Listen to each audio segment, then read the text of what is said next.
సాక్షి దినపత్రికలోని ముఖ్యాంశాలు ముందుగా హెడ్లైన్ చూసుకున్నట్లయితే, రేపే ఎన్డీఏలోకి నితీష్, తొలి టెస్టు మన చేతుల్లోకి, నారీ శక్తి విశ్వరూపం, ఘనంగా 75వ గణతంత్ర వేడుకలు, ముఖ్య అతిథిగా ఫ్రాన్స్ అధ్యక్షుడు మెక్రాన్, రాష్ట్రపతి ద్రౌపది ముర్ముతో కలిసి గుర్రపు బగ్గీలో వేడుకలకు హాజరు.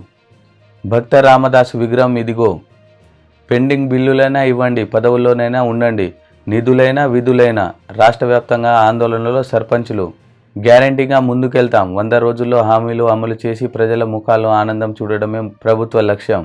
ఇది ద్వంద్వ నీతి కాదా? గవర్నర్పై మాజీ మంత్రి హరీష్ రావు ఫైర్. విభజన హామీలపై నిలదీయండి, పార్టీ ఎంపీలకు కేసీఆర్ ఆదేశం.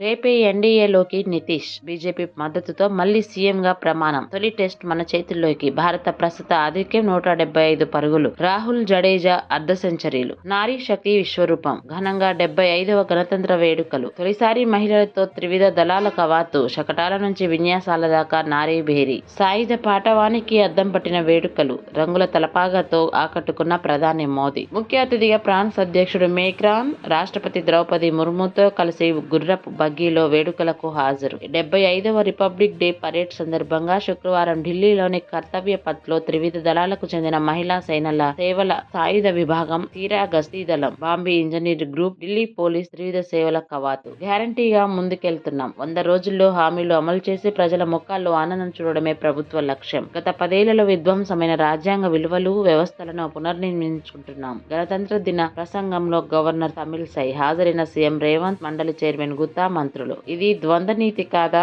గవర్నర్ పై మాజీ మంత్రి హరీష్ ఫైర్. భక్త రామదాసు విగ్రహం ఇదిగో, కొత్త తెలంగాణ చరిత్ర బృందం ప్రకటన. ఖమ్మం జిల్లాలో లభ్యం. పెండింగ్ బిల్లులైనా ఇవ్వండి, పదవుల్లోనైనా ఉంచండి, నిధులైనా విధులైనా. రాష్ట్ర వ్యాప్తంగా ఆందోళనలో సర్పంచ్లు. ప్రత్యేక అధికారుల పాలనంటే ప్రజాస్వామ్యానికి విలువే లేదు. మేం రాజకీయ పార్టీల గుర్తులతో ఎన్నికైన వాళ్ళం కాదు. సొంత నిధులతో పంచాయతీ భవనాలు, శ్మశాన వాటికలు, క్రీడా మైదానాలు నిర్మించాం. ఉపాధి హామీ, ప్రత్యేక అభివృద్ధి నిధి, రాష్ట్ర ఆర్థిక సంస్థ పరిధిలోని పనులు చేపట్టాం. ఇందుకోసం అప్పులు చేసి మరీ నిధులు సమకూర్చుకున్నాం. పెండింగ్ బిల్లులు రాకుంటే సమస్యల్లో మునుగుతామని ఆవేదన. పదవీ కాలం పొడిగిస్తే నిధుల రాకపై భరోసా ఉంటుందని విజ్ఞప్తి. వచ్చే నెల 2 నుంచి ప్రత్యేక అధికారుల పాలన అంటూ అధికారులు హడావిడి చేస్తున్నారని ఆందోళన. విభజన హామీలపై నిలదీయండి, పార్టీ ఎంపీలకు కేసీఆర్ ఆదేశం. కేఆర్ఎంబీకి ప్రాజెక్టుల అప్పగింతపై గలం విప్పండి. కేంద్రం కయుక్తుల్ని, రాష్ట్రంలో కాంగ్రెస్ ప్రభుత్వ వైఫల్యాలను ఎండగట్టండి. తెలంగాణ హక్కుల కోసం పోరాడేది బీఆర్ఎస్ ఒక్కటేనన్న అధినేత.